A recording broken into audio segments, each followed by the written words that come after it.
Welcome to Nourishing the Mother, an inspired conversation space between Bridget Wood and Julie Tenner on the journey of motherhood through the common thread of parenting, relationship, and sexuality as a path to consciousness. We keep our conversations honest, our experiences real, and our philosophies exploratory. We believe that in order to raise incredible humans, we first have to raise ourselves. We know that in order to rock the family, you've got to nourish the mother. If you are here, you care about paving a path of conscious and intentional motherhood, connected with yourself and your gifts, and also illuminating your children in theirs so we may raise more whole humans who can impact this world in a more humane way. If you desire to integrate your learnings practically and supportively, head on over to bridgetwood.life or julietenner.love to go deeper. And for all live-streamed, pre-release podcasts and all our free content, head over to our free Facebook group, Nourishing the Mother with Bridget Wood and Julie Tenner. We are Julie Tenner and Bridget Wood, and we are so grateful you're here. Hello and welcome to Nourishing the Mother. I'm Bridget Wood. And I'm Julie Tenner. And today's podcast is Navigating a COVID Christmas, which we all are. And it's been a super different year for everybody. And I imagine a super different Christmas as we all navigate family tensions, whether family can travel, whether we can travel, whether we want to, whether they want to, what we're doing with people who are feeling most vulnerable and afraid, how we're navigating the whole concept of a COVID Christmas, and just really making sure that we have ourselves first and foremost. So that's where we'd like to take the conversation in this podcast. Yeah, and just like hold yourself with as much gentleness and grace as we converse on this, because I don't doubt that there's, I don't think there's a single person that's not, grappling with certain feelings that a COVID Christmas brings. Oh, yeah. Yeah. And I don't think you can get a more divisive topic than vaccination. Yeah, absolutely. Between couples, between families, like I just see it, that one topic being so volatile that it can create enormous fractures and therefore change the way that we're experiencing love and Christmas. And also to really see how much ideology can get in the way of our humanity as well. So I really hope that this conversation opens that up a little for you and opens up some flexibility and some ability to take up the space of seeing things in another person's shoes. Yeah, being able to hold both perspectives. Yeah. That's what I deeply value too, is choose what you choose. That's cool. But be able to hold both. We actually need a world that can hold both in order for there to be clear choice. Because if you don't hold both, how are you choosing? Yeah, well, but you don't really have choice if there's only, if you can one choice. If you can only occupy one space, there is no choice. Yeah, totally.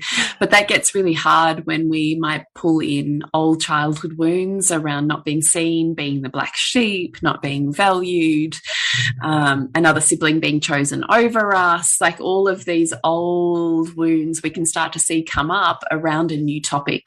Yeah. And how perfectly does, the issue of vaccination or being able to travel or not being able to travel plug into what already might be clear family patterns about the roles people occupy within the family. And if you're already the black sheep, then this is probably going to make you more of a black sheep. And you might be reined in. And how are you? Can you be okay with that? And can you, allow the diversity of opinions and values and experience to exist without needing to desire to change someone else? Or sit in this place of reaction and self-protection? Like, how can you be boundaried but still love the difference? How have you navigated that? How have you done that?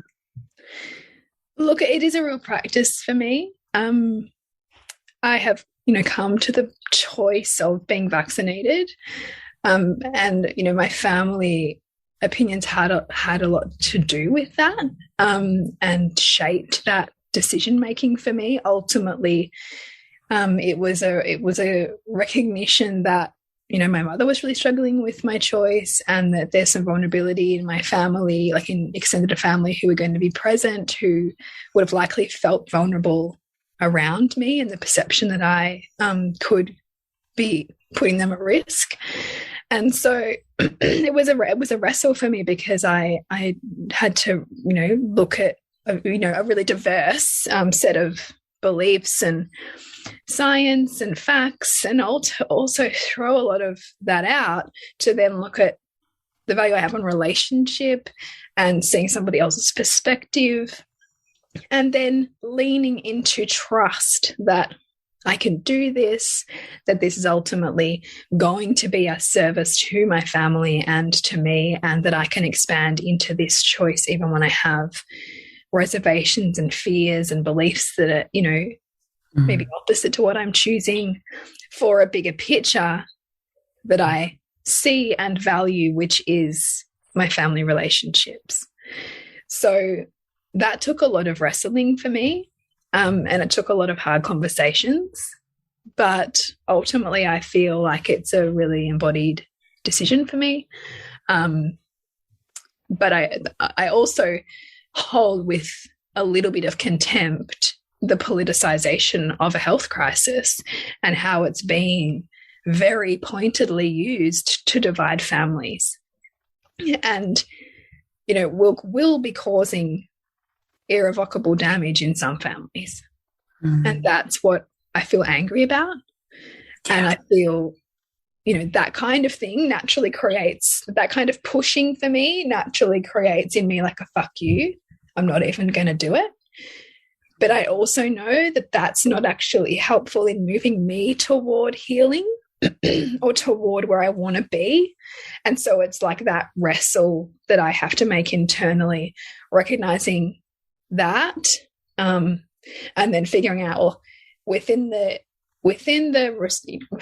limitations that we're living in, particularly in Melbourne, where we have probably the most strictest laws in the world, I think right now around this, is to find a way to have freedom within the constraints that we're living in, and to find heart in it all, even when I feel like there are some pretty heartless tactics being used, and social engineering being clearly harnessed as a way to, you know, descend people into this emotionality and intense guilt tripping and coercion that, you know, is really dictating a lot of behaviors at the moment. So that's kind of where I am with it. And I can feel like it's the right decision for me. But I also really hold with a lot of respect those who are unable to make that decision or don't want to make that decision. And also those who don't understand why it's so hard for someone to make a decision, because there's also those people who are like, no big deal, just get it, it's fine. And then there's others who are, you know, have really big problems with it and have quit their jobs and have, you know, been ostracized from their families, and for them that's their truth. And I really hope that we can all spend a little bit of time arresting our own judgment to understand how somebody may come to the view that they have, and it not necessarily be from them being radicalized or be because they're just a sheep, but instead be because of their lived experience and their lens and their knowledge and their, you know, truth, their soul's journey as well, that takes them to where they are right now. I hold reverence for it all. Gosh, that was so well said. I just really want to say that was really beautiful. So how do you hold yourself in all of those degrees of tension as you navigate towards sharing a literal room with potentially all of those representations? Yeah, that's big, right? Well, I think it's first of all noticing what you're likely to take in or what you're likely to perceive people are judging you for. Because whenever we perceive somebody else judging us, it's just us judging ourselves, and they shine a light on where our self-judgment is right now. So to know where you're doing that already, you can learn that quickly when you think all these people out there are talking about you, or that person's saying that thing, or this person's going to judge that about me. Where are you doing that? and who are you putting in those positions around you, and ask yourself, is it really them, or is it me afraid of their judgment because I'm already judging myself? And what do I need to do or shift within me to be more accepting of the choices I've made, who I've decided that I am right now, what's meaningful to me, what can I do right now to be in greater appreciation of how I've arrived here. And if I am deep in judgment, then how is that a feedback trying to get me into a different choice or action? Because sometimes that outer judgment comes up as a way for us to shift gears, you know, to be the thing that pushes us where we're wanting to go but haven't given ourselves permission to yet. Yeah, gosh, so much. And with let's just navigate the conversation to creating a Christmas, because it's often, what are you going to bring? What do you want to do? How are we going to do it? What would you say to people who are navigating how we're pulling together family to create a cohesive, collective experience? That's an interesting one, because if you're the one who's pulling people together, you're likely also the one who's going to be sensitive to different people's needs, to potentially the vulnerabilities, as well as, like, you know, the maybe polarizations that are going to be at play.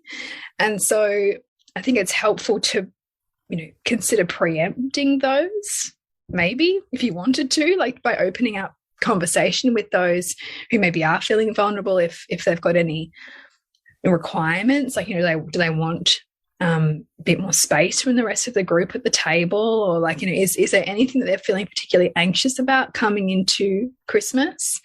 Do they want to, I loved, you and I were talking earlier and you were saying even just asking, do you want to be hugged, or does that feel too confrontational right now? Yeah.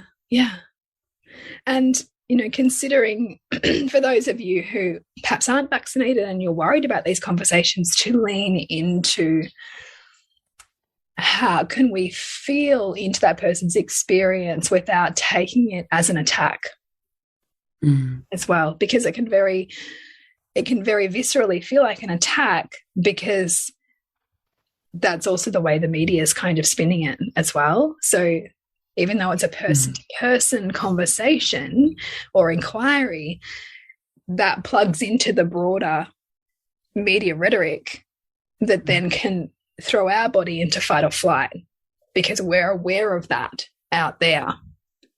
So how do we come back into this dynamic with this person before we fling into fight or flight, because we make it mean everything that's already out there saying that I'm this, right? That I'm this irresponsible person, or whatever the general belief is. Yeah. And I really want to acknowledge that's really hard to do as well. And to try still to feel into a little bit, like, you know, you and I talked about this, you know, a year and a half ago about masks, when, you know, we didn't really feel like there was a lot of science around wearing them outside when you're not really around people. But we've really both felt that for the older person who's been sitting in front of the TV or reading the newspaper daily and they're terrified, I am wearing this mask for that person who I might come into closer contact with, and for whom my mask doesn't really affect me, but it affects that person's sense of safety. How is my choice here and to entering this environment potentially affecting that person's sense of safety? You know, whether they are immunocompromised, or, you know, or whatever it might be that might put them in a vulnerable place. How can I kind of, you know, reach out with the olive branch and recognize how I could make that a little bit more comfortable for them? And I'm not saying that necessarily means that you need to not go or go get vaccinated or whatever. I'm not saying any of that, but simply just spend a little bit of time feeling into how they might feel, because they're not seeing things with the lens that you're seeing things with. And so how can you spend some time seeing it from their perspective and then adjusting how perhaps you enter that space as a result? It's really hard work to do though, isn't it? Yeah. And so this is also why everybody's going, well, fuck this Christmas. Like, yeah, let's exit it instead. Let's exit. right? Because it is hard. It's socially awkward potentially for some. Yeah, it totally is.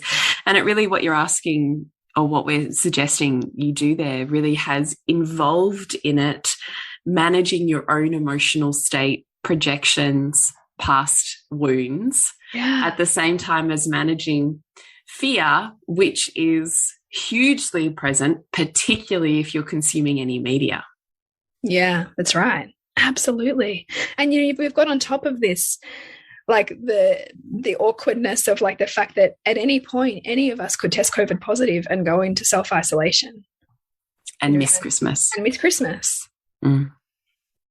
And so then there's that dance of like, what's my responsibility to those I've been in contact with? And like, how far do I expect them to go? And like, so there is just this real, like, you don't know who you want to talk to, or, you know, what people's boundaries are. Because there is this undercurrent of fear. There's fear of getting the virus and getting really sick. And there's fear of, you know, getting the vaccine and being injured, or fear of getting in trouble for the government from taking a wrong step. Like it's tricky. It's, you know, uncharted territory. And in that, there's uncertainty. And so I think we need to acknowledge like that can be hard to be in that space. And therefore, what do we need to be able to navigate it? Totally. Just a brief pause of this week's podcast to let you know that if you would love to connect more deeply with me and conscious parenting, then please jump into Reimagining Motherhood community. You can find out more about that at bridgetwood.life. And if you'd love to dive a little bit deeper with me, Honey Club is your place for femme, relationship and embodiment practice. And you can find out more at julietenner.love. What do you need to be able to navigate that? A lot of what we talked about last week, which was centering onto my own values. And so a couple of those things that, you know, that were weaved in was connection. So connecting to myself and my values, and then also acceptance. How can I accept that other person's reality without needing to change it or challenge it? Wow. Right? Dharma path. Yeah. Acceptance. Yeah. I mean, like super hard, but that's the road to freedom. Yeah, it is. Thanks, Buddha. I'm not saying it's easy. No, I'm not saying you are either, but I'm just like, yeah, totally right. I mean, it's entire philosophical and spiritual underpinning on that one sentence. Yeah. Right. And then also maybe, I mean, who knows what role each soul has to play in all of this? Like the vaccine plays a great role right now. And then so do the people who are resisting it. Yeah. Because we need it. We need it all. Everything requires two sides, and every war had its pacifists. You know, it had its patriots. It had every part to be played, and don't think for a second that your part is not worthy, even if there's people who'll tell you it's not. Right? Yeah. You're worthy. Yeah. Your truth is worthy. But I would also say, as you and I have said before on this topic, read widely. Like, consider that, you know, are you feeding one particular narrative?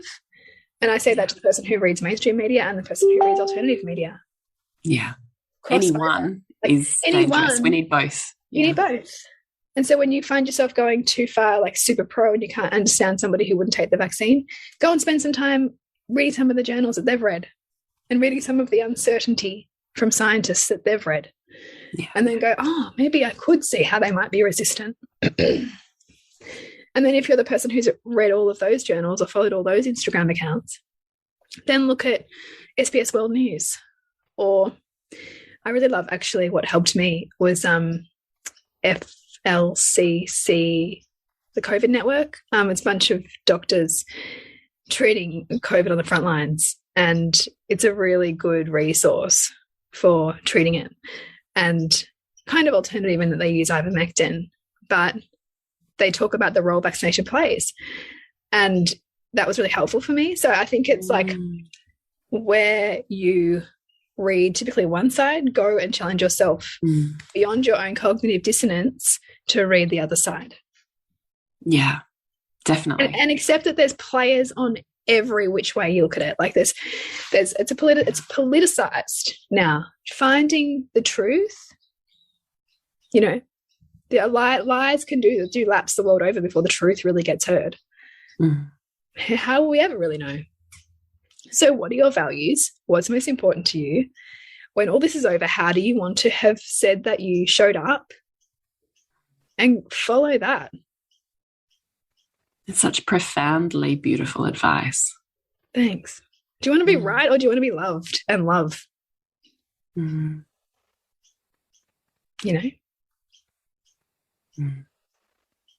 So those are my thoughts on the COVID Christmas. I think the last thing that I really wanted to just touch on was grief. Yeah. Was that for many of us, even if we feel a sense of embodiment or righteous in the choice that we're making to be with or not be with our family, that there may be grief present there for us at the same time, or in place of. And my invitation to you would be to be with the grief before it spins into repressed grief, becomes resentment. To actually feel that and like don't push it down. Because then when you push it down and don't address it, it becomes resentment. Be with the grief. Which colors the relationships. Doesn't it? And literally can be life altering versus this one moment in time. Yeah, absolutely. So be with the grief of what it's not, and be with the grief of what it is. And be with the grief of not being able to do what you want, how you want to, not being able to see family or to travel to family, or whatever your version of grief is. I think in a time and a season of festivity, we must always hold a polarity, or else we become unstabilized and we come crashing at the other side of that day. Yeah, it's true. So to avoid a big plummet, stabilize yourself by having space for both and be with your grief. And if that feels hard, then I'm just asking you to contemplate, if I don't create the space to be with this, it can be more destructive when it turns into resentment that fires out. Yeah, that's a beautiful invitation. So I just, Can you share just briefly like what it would look like for you to be with your grief? What it looks like to be with my grief is to, first off, not make it mean anything. So not make it mean I'm sad, I'm depressed, I'm fucked up, this is fucked up, whatever. Like just removing all attachments. It doesn't mean this is shit, what's going to happen is shit. It's just, this is hard and this is what I'm grieving and need to have seen and let go. I'm sad about this. And it is okay to be sad about these things. And it's okay to move that energy through. It doesn't have to mean anything. It doesn't have to mean you're ungrateful or you're not going to have a great time or that it's not exactly as it needs to be. It doesn't have to mean anything. It's just an energy that you don't want stuck. Yeah, I love the way, like just actually like, surrendering the need to judge or label it or kind of give it meaning and instead allow it to move through you. Yeah. And I always think grief is one of the trickiest emotions to be with because it's often the one that I think we feel we'll drown in, like somehow we'll be lost in forever, or that will consume us or the people around us that we love. And what I've come to know about grief is that it actually is just a finite pool. And every time we spend a little time with it, there's a little bit less there until one day, we think about that thing or that person, or we say that thing or that name, and we don't have the same response that we used to. We kind of come into this place of like, yeah, I see that was there. So grief is hard. We will always think we're consumed by it. And I think because of the intensity of its nature, we often try to avoid it. Which is why I'm saying all it needs is a container. All it needs is a structure. All it needs is, I'm feeling sad today. All right, so I just need extra nourishment and extra gentleness, and I'm going to be with my sadness tonight. I'm going to let those tears come out. I'm going to share my experience and have it seen by a practitioner, my friend, my partner, whatever it is who holds my space. I'm going to focus on moving my body rather than having it become still and kind of locked up. And I'm going to journal. Maybe for you, it's journaling, like really pouring your heart and soul out. Maybe for you, it's moving and really moving for and with your grief. I'm just giving you the offering of, I recognize in times of intensity, it's often grief that gets missed, and it's the thing that will send you crashing, and it's the one that will create the greatest destruction in relationship. So I think greater destruction long term than which side of the fence you sit on. This year. Yeah, I love that. That's really poignant. Thank you. So if you would love to move through this time of year with some intention, we do invite you to hop on our website, nourishingyourmother.com.au, and sign up for our free Kids Kindness Advent. And in that, you can pick and choose what feels good for you, knowing that you may need to go a little bit more gentle on your nervous system this time of year.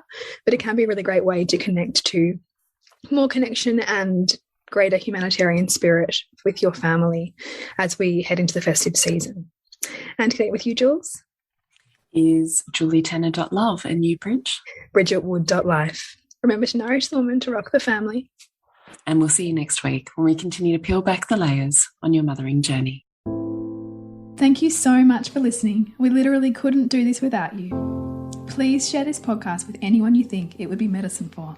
If you desire to integrate your learnings practically and supportively into your life, then head on over to bridgetwood.life or julietenner.love to go deeper.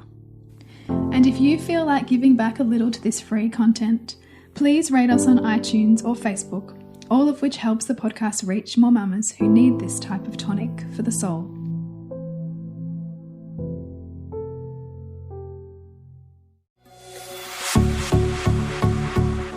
This has been a production of TheWellnessCouch.com. Check us out on Facebook and join in the conversation on Facebook.com/TheWellnessCouch. Subscribe to each show on iTunes and check us out on Twitter.